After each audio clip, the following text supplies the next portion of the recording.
She was kicked out by her own daughter. Little did they know she was secretly a millionaire. Barbara Wilson clutched the handle of her old black suitcase tightly as her daughter's words echoed in her ears like knife stabs. The argument had started early that morning, and now at 3 in the afternoon, she was being forced out of the very home she had lived in for 15 years. "Mom, I can't take it anymore," Jennifer shouted, gently pushing her mother's arm toward the door. "You don't contribute anything here, just eat our food and still want to have an opinion on everything." Barbara felt her heart tighten. At 68 years old, she had never imagined she'd live through something like this. The suitcase she held in her trembling hands contained more money than Jennifer could ever dream of having, but her daughter had no idea what was inside. "Jennifer, please, let's talk this through calmly." Barbara tried. Her voice choked. "There's nothing to talk about," her daughter snapped, her eyes red with anger. "I've been unemployed for 4 months, Michael can barely pay the bills, and you just sit there pretending not to see our struggle." Jennifer's husband appeared at the door, uncomfortable with the situation. Michael had always respected his mother-in-law, but lately he had given in to his wife's pressure about their financial difficulties.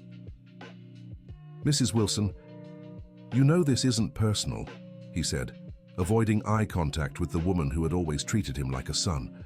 "Of course it's personal," Jennifer exploded. She could at least look for a job, do something. But no, she'd rather sit there sewing those old little clothes that don't even sell for $10. If Jennifer had known those old little clothes were custom orders for some of the wealthiest families in New York City and that each piece cost over $1,000, she might have thought twice before speaking. But Barbara had kept that secret for so long that she no longer knew how to reveal it. The older woman glanced at the small house in Park Slope, where she had moved after becoming a widow. The yellowed walls and the garden she had tended herself seemed to bid her farewell. Inside the suitcase, carefully arranged, was $50,000 in cash, just a small portion of her real fortune. "All right," Barbara murmured, her dignity still intact despite the humiliation. "I'll leave." "Mom, where are you going?" Jennifer asked, a hint of guilt creeping into her voice. "That's no longer your concern, is it?" Barbara replied, walking toward the gate. "Dear listener, if you're enjoying the story, don't forget to like and especially subscribe to the channel. It helps us a lot as we're just starting out. Now, back to the story. The next-door neighbor, Mrs. Dorothy, was watering her plants when she witnessed the whole scene. A 72-year-old widow of 10 years, she had always had a soft spot for Barbara. The two had known each other for 15 years and often shared coffee on Sunday afternoons. "Barbara," Dorothy called out, dropping the hose and rushing to the gate. "What's going on here?" "Mrs. Dorothy, Barbara couldn't finish. The tears she had held back during the argument finally began to fall. "Come here, dear," Dorothy said, embracing her friend. "You're staying at my place tonight. Tomorrow we'll talk about this more calmly." Jennifer watched from the window as the two women walked away. Part of her wanted to run after her mother and apologize, but pride and frustration still burned in her chest. Michael placed a hand on his wife's shoulder. "Don't you think you went too far?" he asked, concerned. "Not at all," Jennifer replied, though her voice lacked its earlier conviction. "She needs to learn she can't depend on others forever." Dorothy led Barbara to the guest room in her home, a simple but welcoming space. The house was small but always tidy and fragrant. The two women sat on the single bed, and Dorothy held her friend's trembling hands. "Now tell me what really happened," Dorothy said, offering a tissue. Barbara took a deep breath. For a moment, she considered telling her about the money, the secret dealings she'd maintained for decades, the savings she'd accumulated. But the habit of keeping secrets was stronger. "She thinks I'm a burden, Dorothy, that I don't contribute anything to the household." "But you do contribute," protested the neighbor. "You help with cleaning, cooking, you take care of the grandkids when they need it. She wants financial contributions," Barbara sighed. "And I can't explain to her that—" Dorothy sensed there was more to the story, but respected her friend's silence. Over their 15 years as neighbors, she'd noticed strange things. Expensive cars sometimes parked outside Barbara's house, special deliveries arriving, suspicious phone calls. But she never questioned it. "Barbara, you know you can stay here as long as you need," Dorothy said. "But answer me one thing. Do you really have no means to support yourself?" Barbara hesitated. The briefcase was right there, full of money that could solve not just her problems, but Jennifer's too. She could buy a bigger house for all of them, pay off her daughter's debts, secure the grandchildren's future. But something held her back. "It's complicated, Dorothy." That night, Barbara barely slept. The unfamiliar bed, the strange surroundings, but mostly the pain of rejection kept her eyes open. At 3 in the morning, she got up quietly and opened the briefcase. The money was all there, neatly stacked in bundles of $100 bills. Each bill represented hours of hard work, smart investment decisions and sacrifices she'd made over the years. Barbara took one of the bills and held it up to the moonlight streaming through the window. It had all started 20 years ago, when her husband Robert had passed away from a sudden heart attack.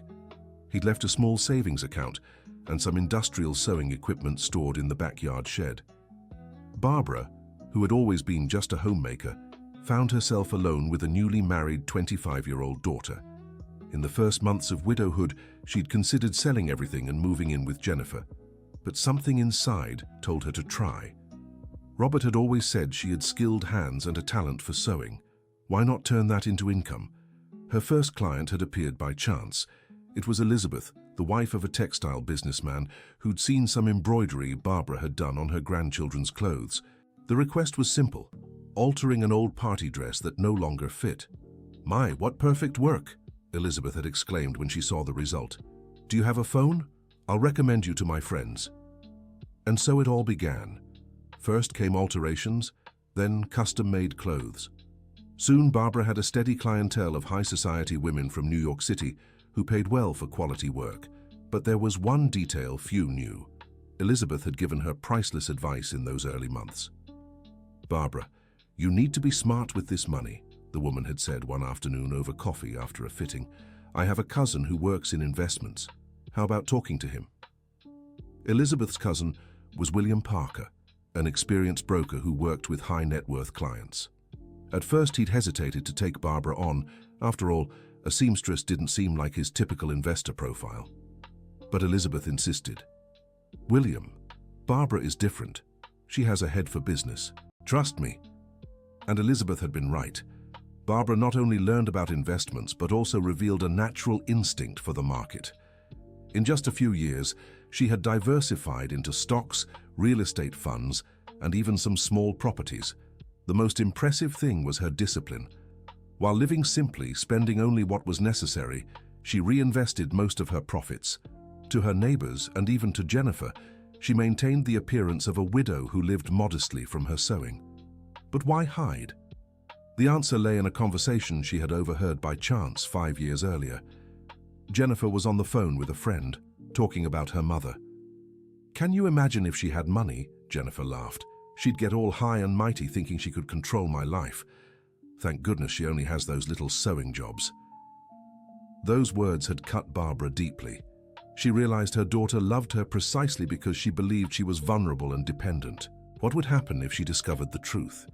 Now, sitting in Dorothy's room at 3 in the morning, Barbara wondered if she had made a mistake. Maybe it was time to reveal everything, but the pain of being kicked out was still too fresh. The next morning, Dorothy prepared a strong coffee and placed freshly baked bread on the table. The two women drank their coffee in silence for a few minutes, until Dorothy finally spoke. "Barbara, do you plan to look for Jennifer today?" "I don't know, Dorothy. Maybe it's better to give her some time to cool off." "And what will you do? You can't stay here forever, though I'd love your company." Barbara thought for a moment.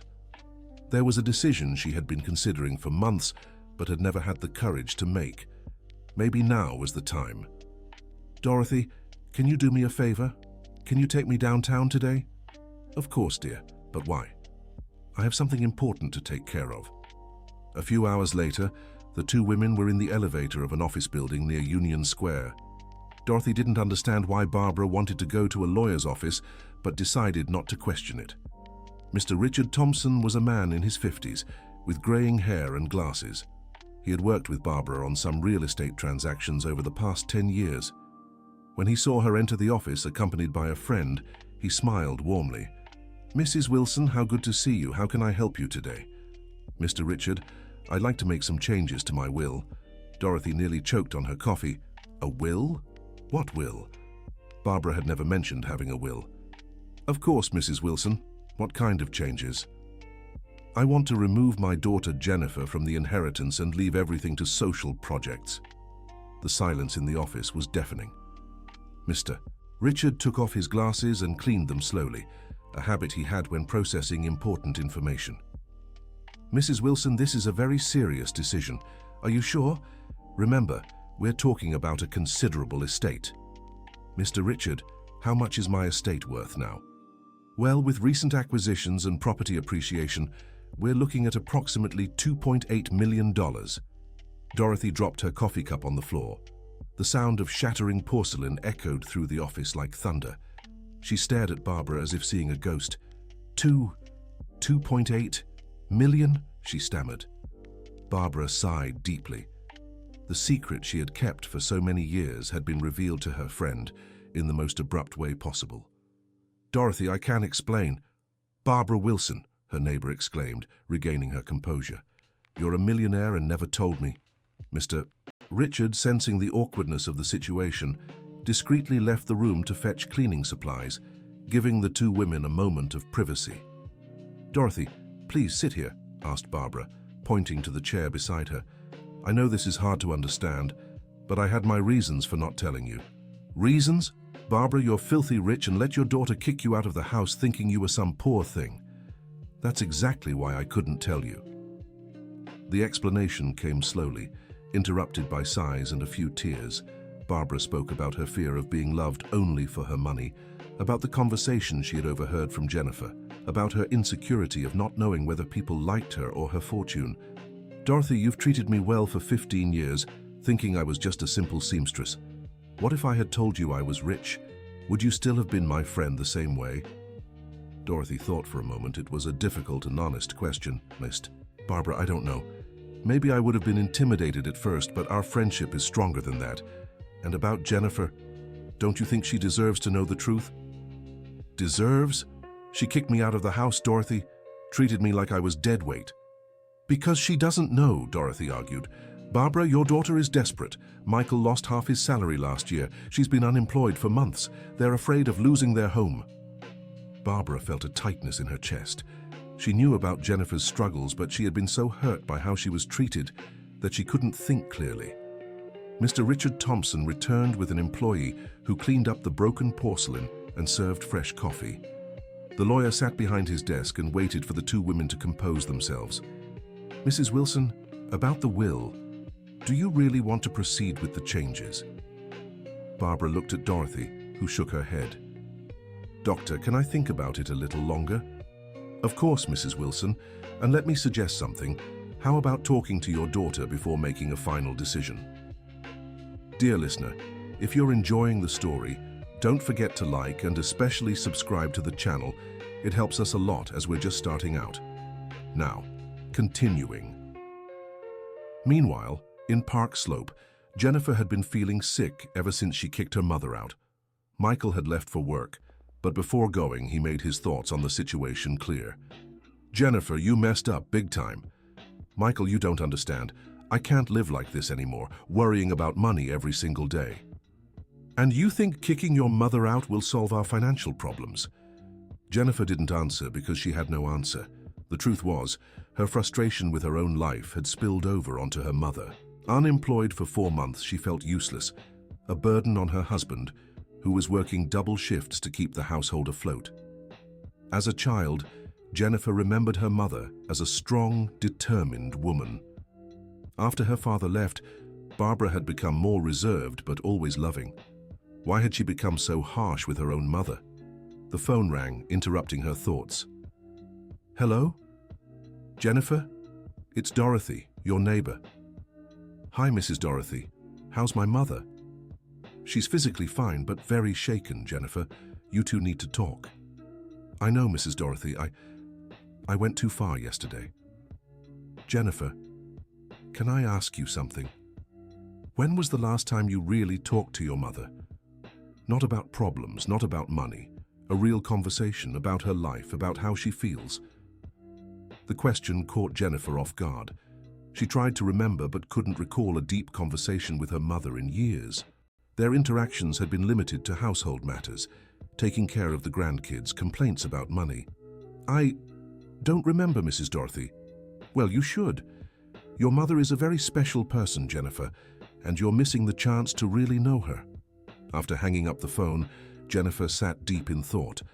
She decided to go to her mother's old room to gather some clothes she wanted to take with her. The room still carried the faint scent of the simple herbal perfume Barbara used to wear, a fragrance she bought at the local pharmacy. As she opened the closet, Jennifer noticed something she had never seen before. Among the plain clothes her mother wore daily were a few pieces of much higher quality: a navy blue dress of fine fabric, a subtle silk blouse, genuine leather shoes. How strange, she thought. When did she buy these? Continuing to search through the closet, she found a shoebox tucked away in the back. Inside were several papers neatly organized in envelopes. Jennifer opened the first one and found receipts for sewing services. The amount surprised her. $1,200 for altering a dress, $1,800 for a custom outfit. Jennifer had always known her mother sewed for a few clients, but she assumed it was simple work that brought in little money. The receipts revealed a completely different reality. In the second envelope, she found service contracts signed with names she recognized from the society pages. Wives of businessmen, famous lawyers, renowned doctors, all were her mother's clients. How did she get these clients? Jennifer wondered, growing more confused by the minute. The third envelope held something even more surprising: bank statements. Jennifer looked at the figures and had to sit down on the bed. Her mother had maintained a bank account with a balance she never imagined possible. The last envelope was sealed and had a handwritten label: "For Jennifer, open only in case of emergency." With trembling hands, she opened it. Inside was a handwritten letter in Barbara's careful script. "My dear daughter, if you're reading this letter, it means something has happened to me, or you've finally discovered my secret. All these years, I kept the truth about my financial situation silent, afraid it would change our relationship. After your father left, I had to learn to stand on my own. What began as necessity turned into a passion and then a thriving business. I have a special clientele who values my work and pays very well for it. Over the years, with the help of a financial advisor, I invested the money I earned. Today I have assets that could solve all your financial troubles and even secure the future of my grandchildren. But I was always afraid, Jennifer. Afraid you would love me for what I have, not for who I am. I preferred to be seen as a simple mother who needed help rather than an independent, successful woman. If you're reading this, something has gone wrong, and I want you to know that no matter what happens between us, you will always be my beloved daughter, and all these assets are yours and your children's. With love, your mother, Barbara." Jennifer's legs trembled. She let the letter fall to the floor and steadied herself against the dresser. Her mother was rich, and she had been kicked out of the house precisely over money. "My God, what have I done?" she whispered, covering her face with her hands. In that moment, she understood the magnitude of her mistake. Not only had she treated her mother poorly, but she had done so based on a completely mistaken perception of reality. The phone rang again. It was Michael. "Jennifer, how are you?" "Michael, you need to come home right now. It's urgent." "What happened? Is it about your mother?" "It's about my mother, yes. But not what you're thinking. Michael, my mother is rich, very rich." "What do you mean, rich?" "I found papers here in her room. Statements, contracts, a letter. Michael, she has millions." The silence on the other end lasted several seconds. "Jennifer, are you sure about what you're saying?" "I'm not sure about anything else in my life, but I'm sure about this. My mother is a millionaire and I kicked her out of the house." Michael came home 20 minutes later. Jennifer showed him all the documents she had found, and together they tried to process the information. "Jennifer, this changes everything," said Michael, examining the bank statements. "Changes everything how?" "Your mother isn't dependent on us, she never was. She chose to live here to help with the house, to take care of the kids. She did it out of love, not necessity." The revelation hit Jennifer like a punch to the gut.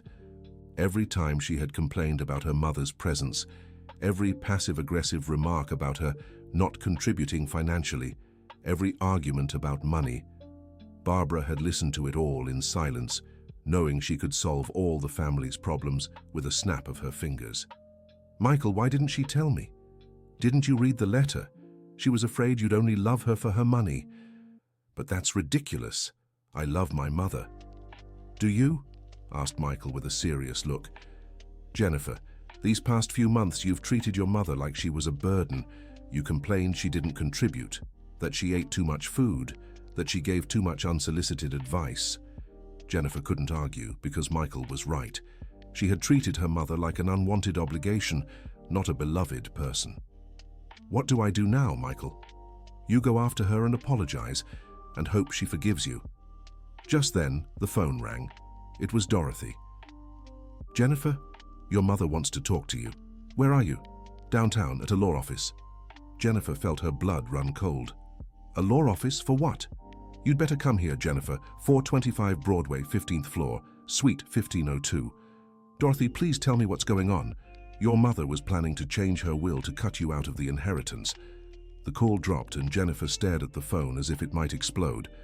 Michael could tell something had happened. "What is it?" "My mother's at a law office. She wants to remove me from her will." Michael grabbed the car keys without hesitation. "Let's go.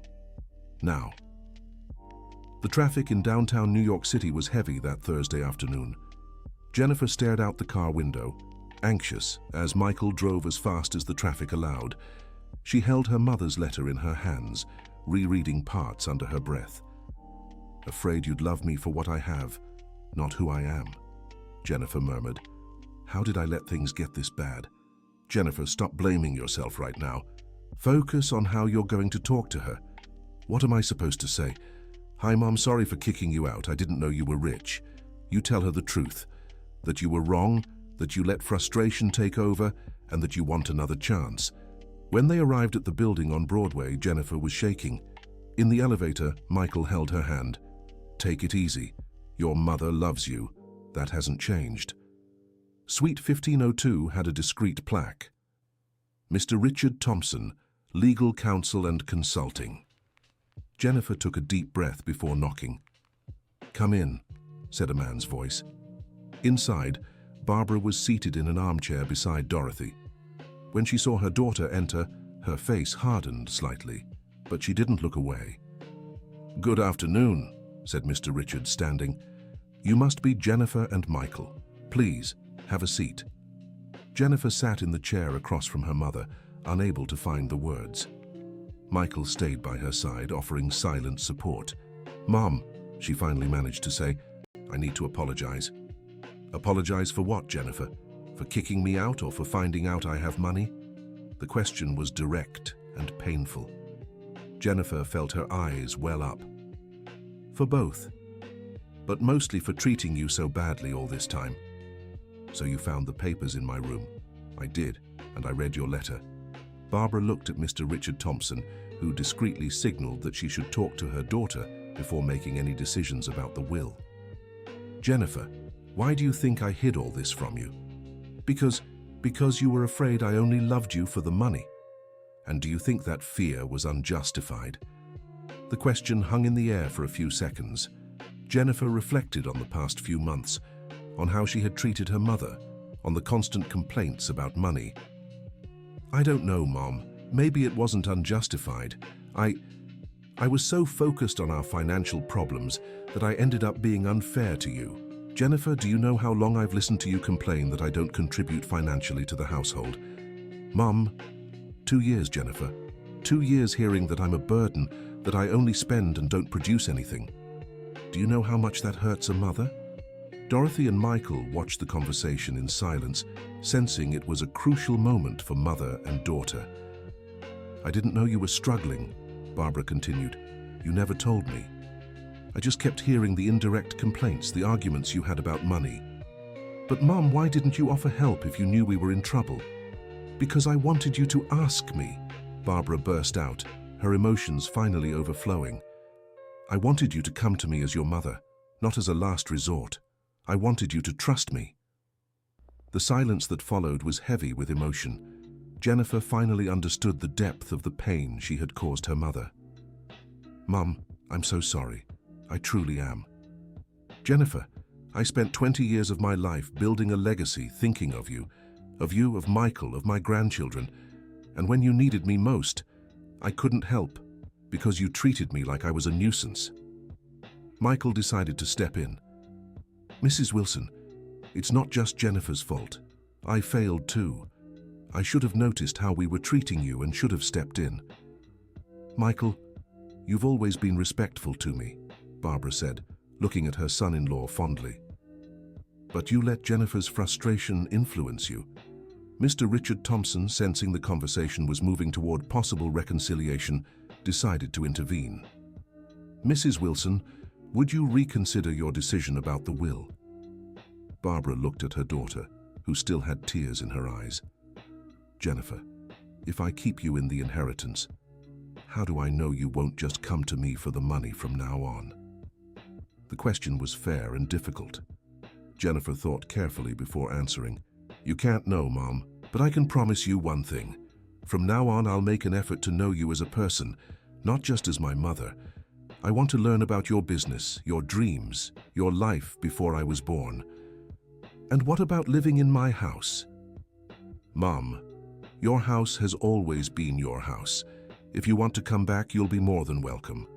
But if you'd rather live alone or with Dorothy, we'll respect your decision." Dorothy chuckled softly. "I'd love to have Barbara living with me, but I think her place is with her family." Barbara took a deep breath. She looked at each person in the room and made her decision. "Mr. Thompson, I'll keep the will as it is, but I'll make one change." "What change, Mrs. Wilson?" "I want to create a fund to help widowed women starting their professional lives, and I want Jennifer to help me manage this project." Jennifer looked at her mother in surprise. "Mom, I'd be honored, but I don't know anything about business." "Then it's time to learn, don't you think?" Barbara smiled for the first time since the conversation began. Dear listener, if you're enjoying the story, don't forget to like and especially subscribe to the channel. It really helps us as we're just starting out. Now, continuing. When they left the lawyer's office, it was almost 6 in the evening. The four of them, Barbara, Jennifer, Michael, and Dorothy, rode down the elevator together in thoughtful silence. So much had changed that afternoon. "So, what now?" Jennifer asked once they reached the sidewalk. "Now you're all coming to my place for dinner," Dorothy said. "I've got a roast in the oven that'll feed everyone." "Dorothy, you don't have to—" "Yes, I do, Barbara. You all have a lot to catch up on." During dinner at Dorothy's, the conversation flowed in a way it hadn't in years. Barbara shared how she'd started her sewing business, her first clients, and the fears and uncertainties of her early years as a widow.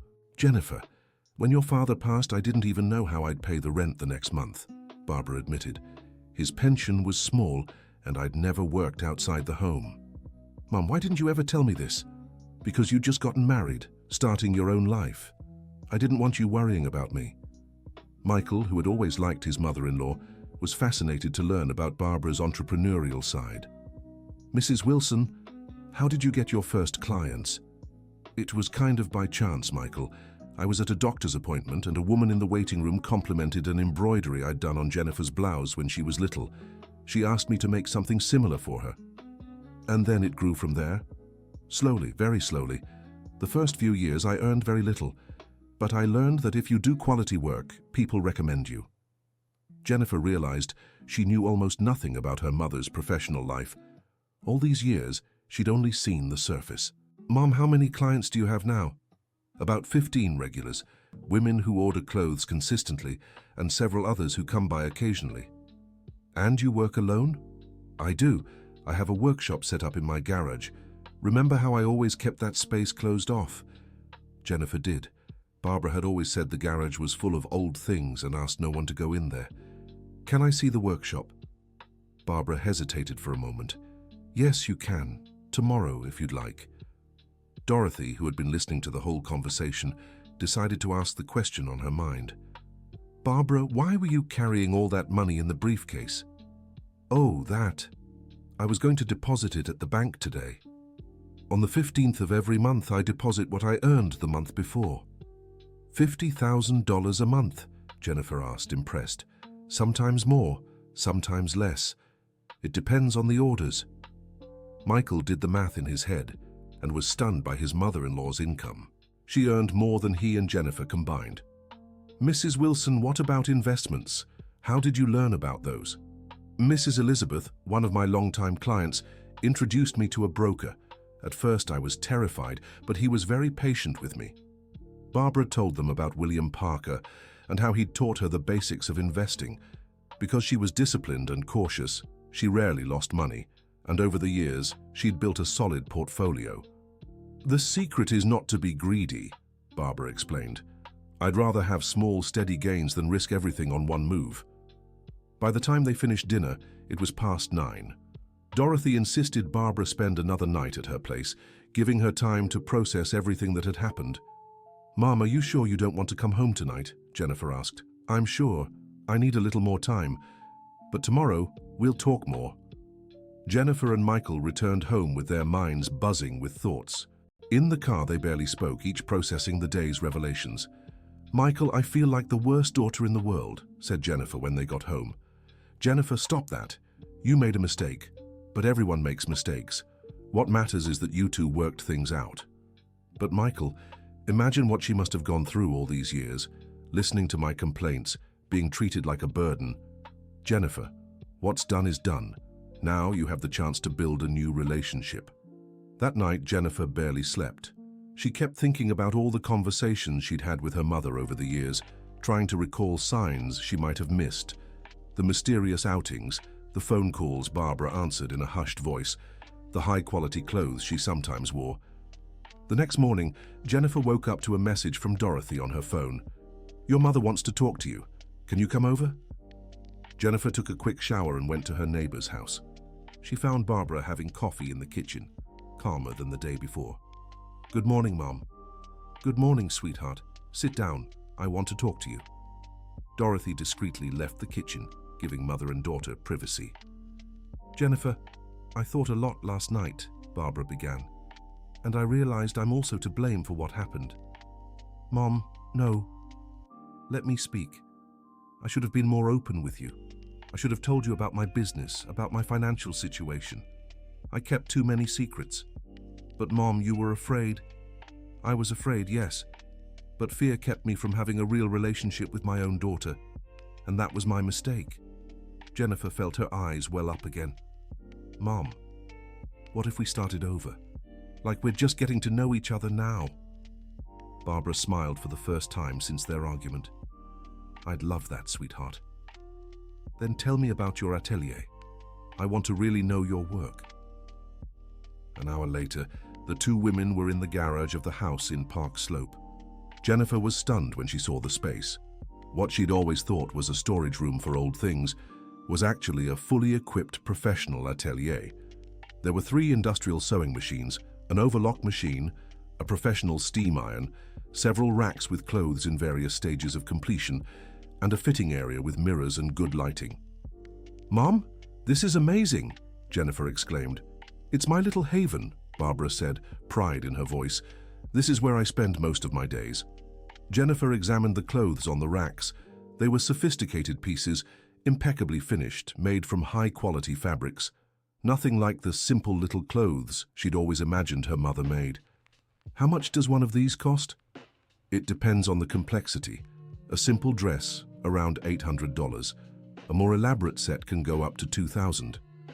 $2,000 for an outfit. Jennifer, it's handmade. Each piece takes weeks to complete. And my clients know they're getting something unique, made especially for them. Barbara showed a navy blue dress that was nearly finished. This one is for Mrs. Catherine, Dr. Reynolds' wife. She's wearing it to a charity dinner next week. Jennifer touched the fabric. It was pure silk with delicate hand embroidery. Mom, this is a work of art.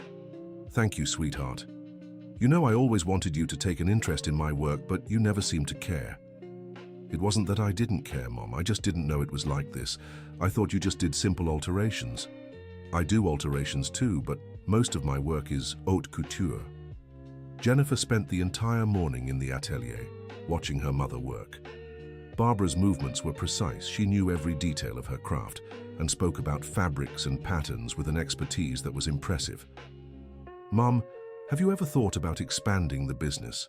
Hiring someone to help?" "I've thought about it, but I'm afraid of losing quality. Every client has their own preferences, their specific tastes. It's hard to teach that to someone else."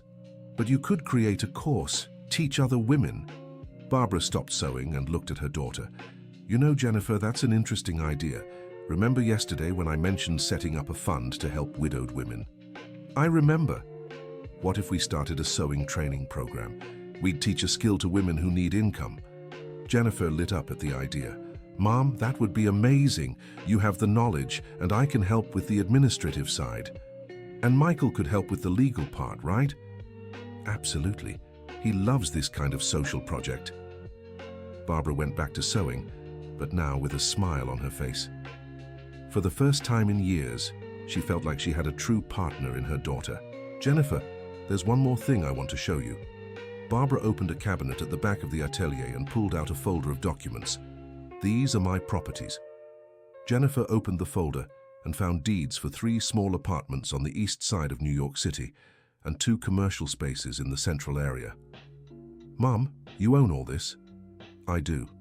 I bought them over the years as investments. The apartments are rented to low-income families, and the commercial spaces bring in good money every month." "How much do you make in rent?" "About $12,000 a month total." Jennifer sat in a chair trying to process everything. Her mother wasn't just well off. She was a successful businesswoman who had built a quiet empire. "Mom, why have you never bragged about this? Anyone would be proud of achieving all this on their own." "Jennifer, when I was young, women weren't seen as capable of handling business. I learned to be discreet to protect myself, and then it became a habit. But today is different, Mom. Women are recognized for their achievements." "Yeah, I know. Maybe it's time for a change." Just then, the atelier phone rang. Barbara answered in her professional tone. "Heritage Atelier, good morning." "Mrs. Wilson, it's Elizabeth. How are you?" "Hi, Mrs. Elizabeth. I'm well, thank you." "Barbara, I have a friend who's looking for someone to make her daughter's wedding dress. Can I give her your number?" "Of course, Mrs. Elizabeth, please do." "Great. Oh, and Barbara, would you be interested in participating in a handmade fashion fair? A friend of mine is organizing it and looking for skilled professionals." Barbara hesitated for a moment, glancing at Jennifer. "Mrs. Elizabeth, can I think about it and get back to you?" "Of course, but don't take too long. Registration's close next week." When she hung up, Jennifer was smiling. "Mom, you should do that fair." "You think so?" "I do. It's a chance to show your work to more people, and I can help." "How?" "I can take photos of the clothes, create a catalog, help with the booth. Mom, I've worked in marketing for 10 years. I can apply my knowledge to your business." Barbara felt a strange warmth in her chest. For the first time in many years, she had the sense that she and her daughter were a team. "You know, Jennifer, maybe everything that happened yesterday was the best thing for us." "Why?" "Because we finally learned to be honest with each other." The 2 women hugged right there in the atelier, among the sewing machines and fabrics. It was a hug of reconciliation, but also of new beginnings. "Mom, can I ask you something?" "Of course." "What do you plan to do with all that money?" Barbara thought for a moment. "I want to secure my grandchildren's future. I want to start the social project we talked about, and I want to travel a little." "I've never been to the American South." "Really? Do you want to travel?" "I do. I've always wanted to visit Florida, California, but I never had anyone to go with." "Now you do. We can travel together." Barbara smiled. The idea of traveling with her daughter was something she had dreamed of when Jennifer was younger, but it never happened. "That would be wonderful, sweetheart." The phone rang again. This time it was a client wanting to schedule a fitting. Jennifer watched her mother speak with the professionalism and warmth she showed all her clients. When Barbara hung up, Jennifer had a thoughtful expression. "Mom, can I make a suggestion?" "Of course."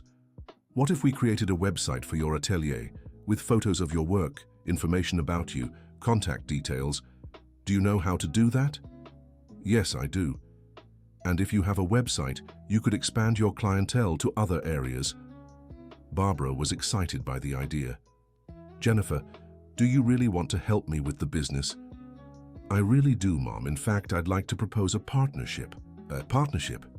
Yes, you with your talent and experience, me with my marketing and business knowledge. We could make your atelier grow so much. Barbara considered the proposal.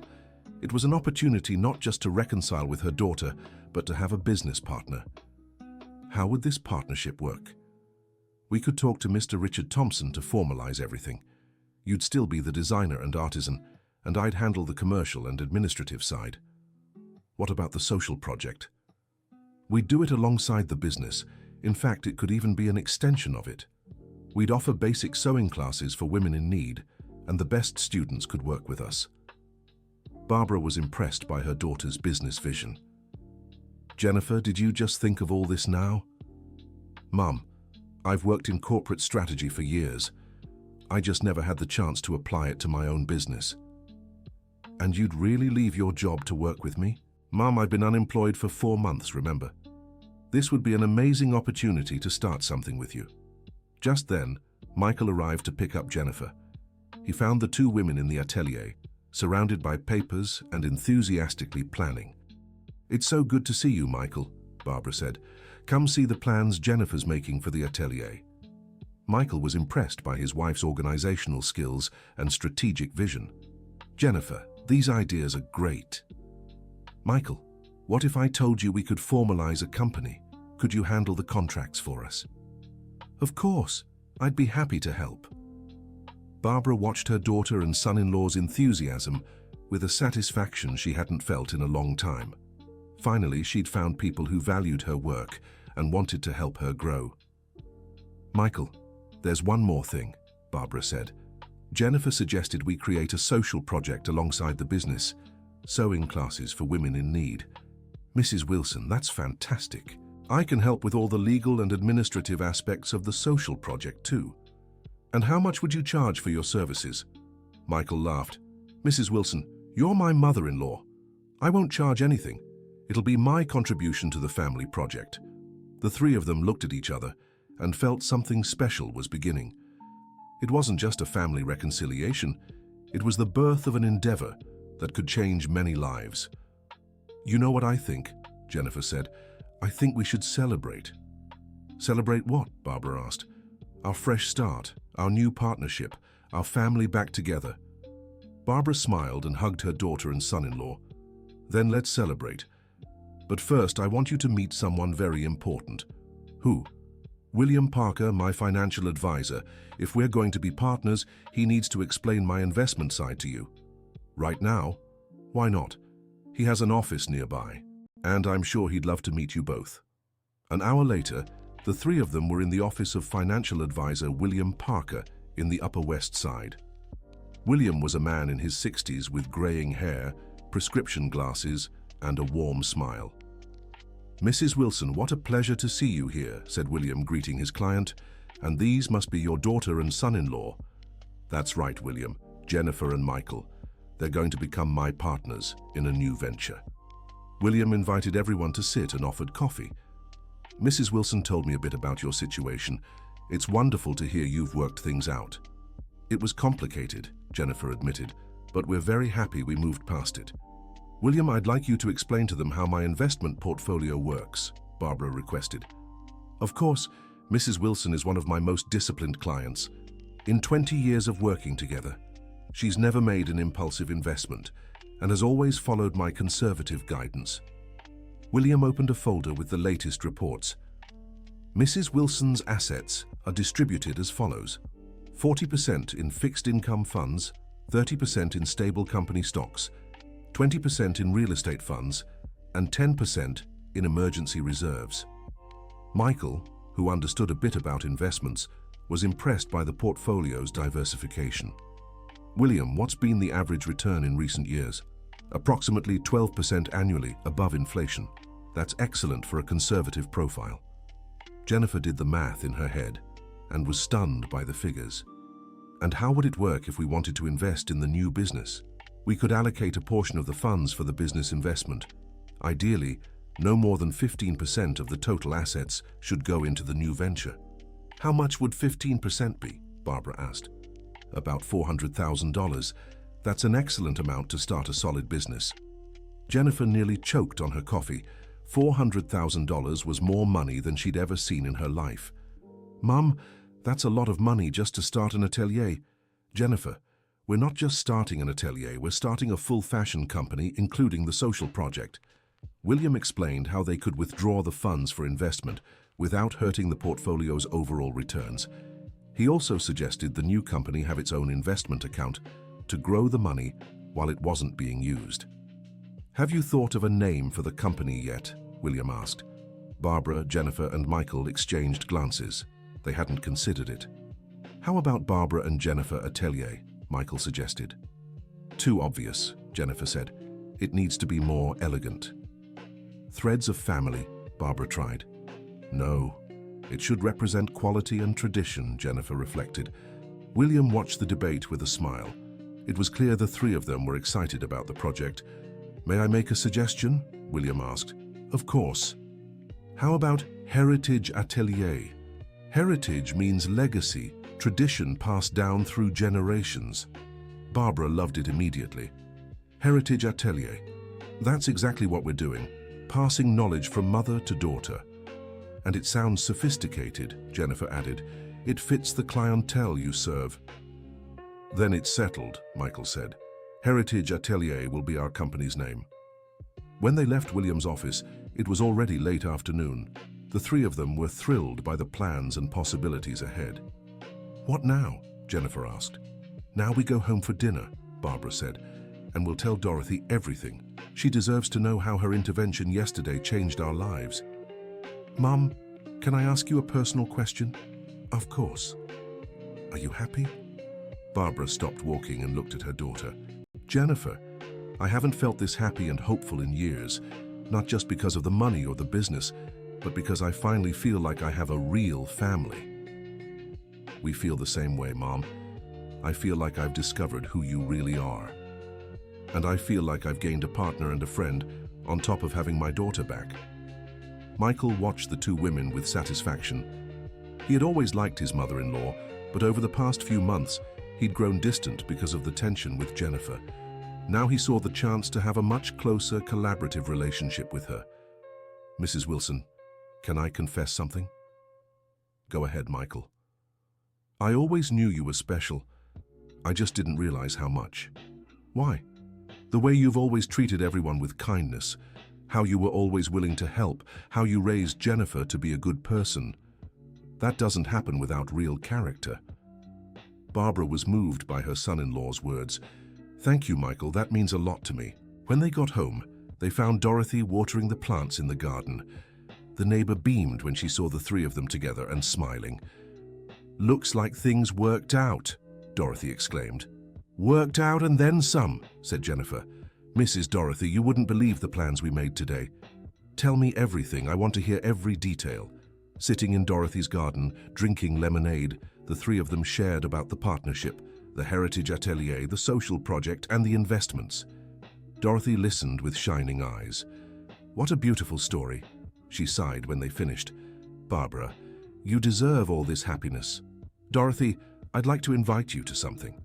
What's the invitation? Would you be our first student in the sewing class? Dorothy laughed warmly. Barbara, I'm 72. Do I still have time to learn? Of course you do, said Jennifer. And who knows, maybe you'll become our instructor for senior students. Oh, what an honor. Michael had an idea. Mrs. Dorothy, would you like to be our first official employee? You could help with greeting clients, organizing the schedule. Are you serious? Absolutely, said Barbara.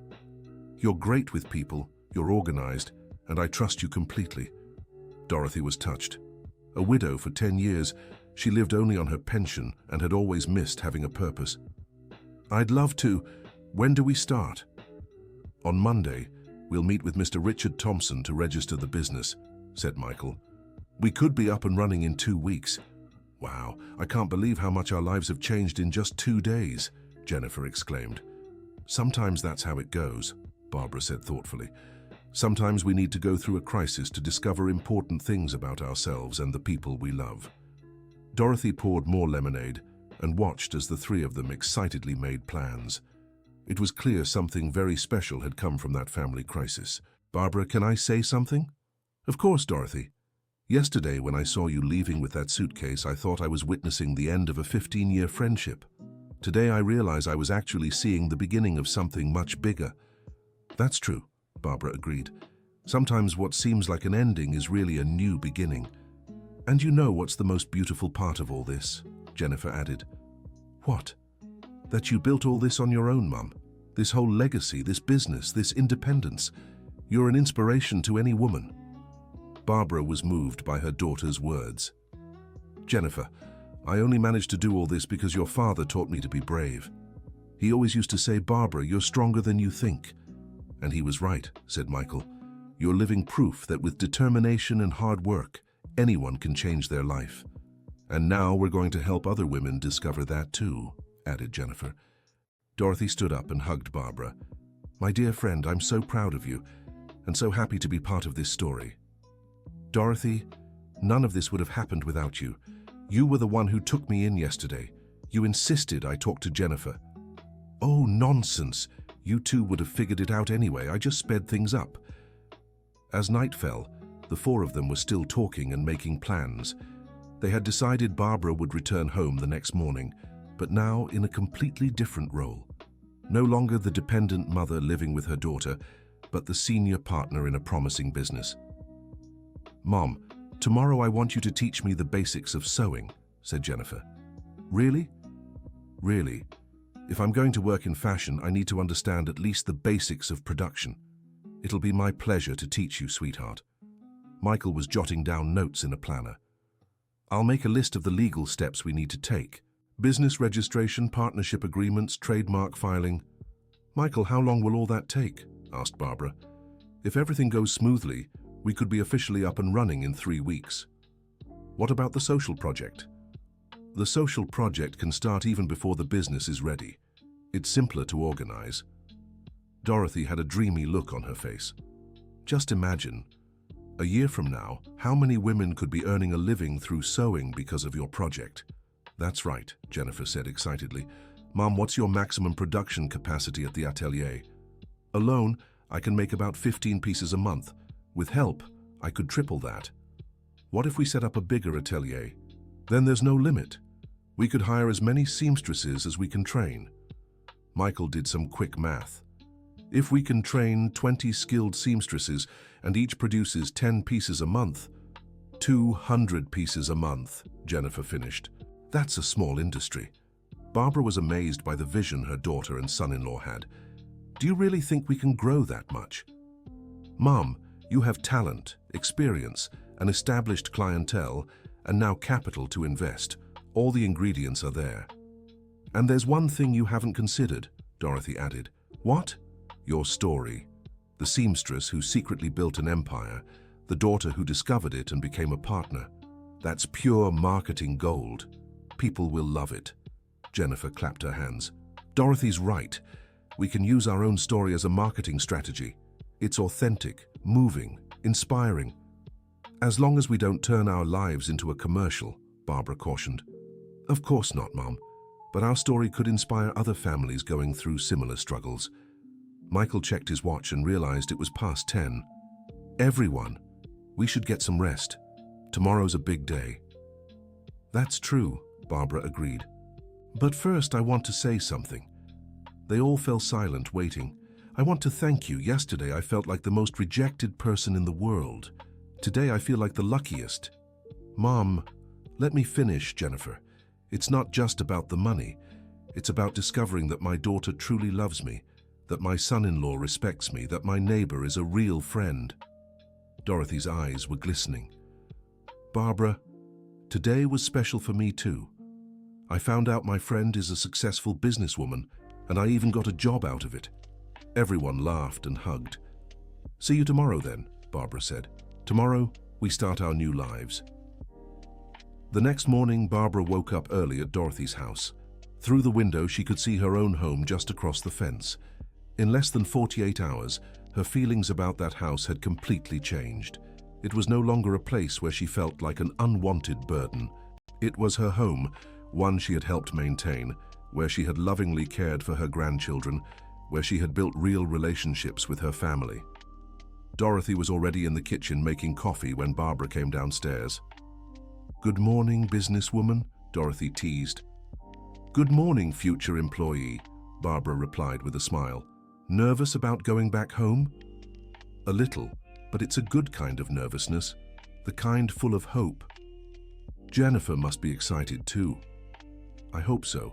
We have a lot of work ahead of us." After breakfast, Barbara packed her few belongings into the black briefcase, the same one she had carried when she was kicked out. But now she wasn't just carrying money. She carried plans, dreams, and the certainty that she had a family who truly loved her. Dorothy walked her to the front door. Jennifer and Michael were already waiting in the yard. "Mom," Jennifer said, running to hug Barbara. "Welcome back home." "Thank you, sweetheart. It's good to be home." Michael took the briefcase from Barbara's hands. "Mrs. Wilson, we have a surprise for you."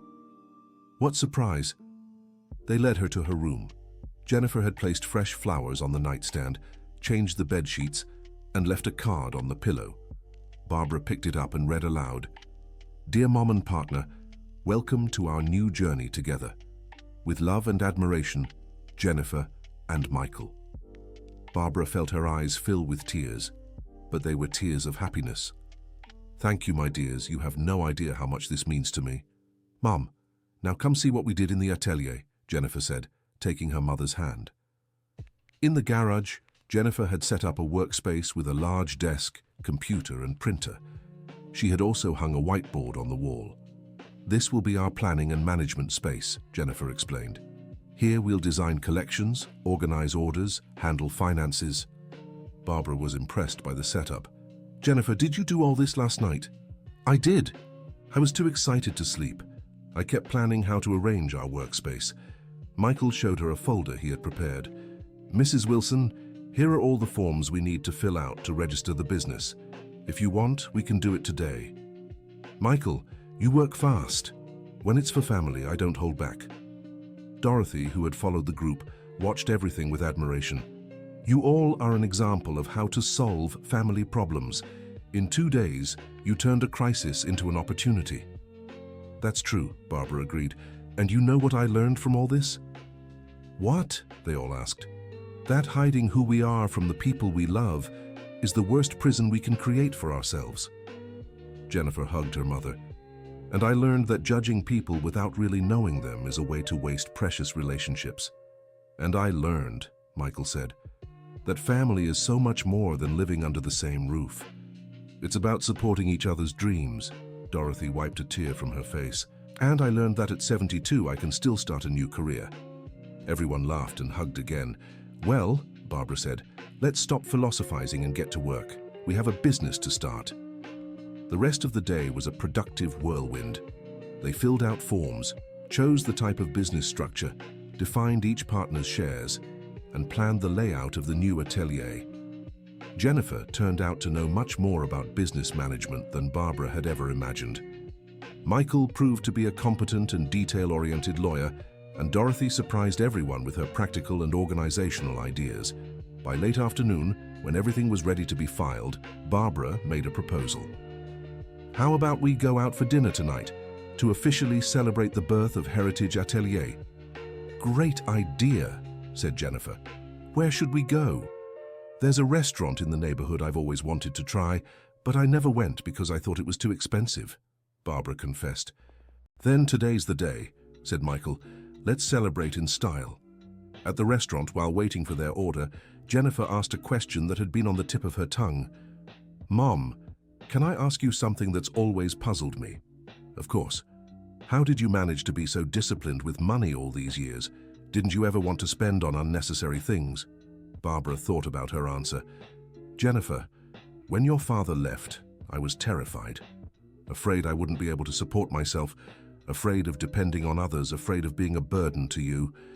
That discipline came from fear, but later it became a good habit." "And did you ever regret not enjoying the money more?" "Sometimes, yes.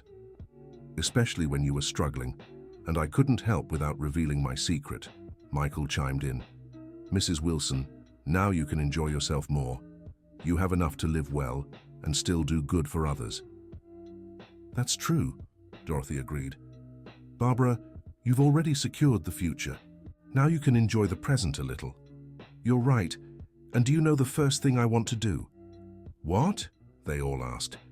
I want to take a trip with my daughter, visit the American South like I've always dreamed. Jennifer was moved. Mom, that would be a dream for me too. Then it's settled. Once Heritage Atelier is up and running, the two of us will travel. The dinner continued cheerfully with plans and dreams being shared. During dessert, Dorothy made an observation. Did you notice we didn't talk about money even once tonight? It was true. The conversation had flowed naturally about dreams, plans, travel, work, and family. Money, which had been the source of so much conflict, was no longer the main focus. It's because money is just a tool now, Barbara said. A tool to make dreams come true and help people. Exactly, Jennifer agreed. Before, I saw money as the solution to every problem. Now I realize the problem was never the lack of money, but the lack of communication between us. Michael raised his glass of juice. A toast, then, to new discoveries, fresh starts, and family reunited. Cheers, they all said, clinking glasses. When they got home, it was almost 10 at night. Dorothy said goodbye at her door. Thank you all so much for including me in all of this. I can't wait to start working with you. Dorothy, thank you for being our family's guardian angel, Barbara said, hugging her friend. Oh, nonsense, that's what family's for. And now we're an extended family, right? Inside the house, Barbara, Jennifer, and Michael talked for another hour, finalizing details and planning for the week ahead. Mom, tomorrow I want you to teach me how to use your sewing machines, Jennifer said, and I'll file all the company paperwork, Michael added. And I'll call some old clients to tell them about our expansion, Barbara said. When they finally went to bed, each in their own room, there was a sense of peace and anticipation none of them had felt in a long time. Barbara, lying in her own bed, stared at the ceiling, thinking about how quickly life could change. 3 days ago, she was a lonely widow hiding her wealth for fear of rejection. Today, she was a businesswoman about to expand her venture in partnership with her daughter. Jennifer, in the next room, was also reflecting on the past few days. 3 days ago, she was unemployed, frustrated, and fighting with her mother over money. Today, she was about to become a partner in a promising business and had rediscovered a mother she deeply admired. Michael, satisfied with the role he had played in their reconciliation, thought about how good it would be to work on projects involving his family. For years, he had done legal work for strangers. Now he could apply his knowledge to help the people he loved most.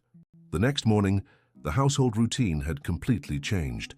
Instead of the tense atmosphere and superficial conversations of the past few months, there was an energy of collaboration and excitement.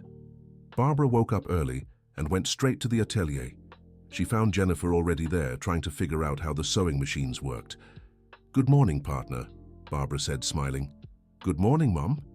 I was trying to understand how this overlock machine works. Come here, I'll show you. All morning, Barbara taught Jennifer the basics of sewing, how to measure fabric, cut patterns, use each type of machine, and finish edges.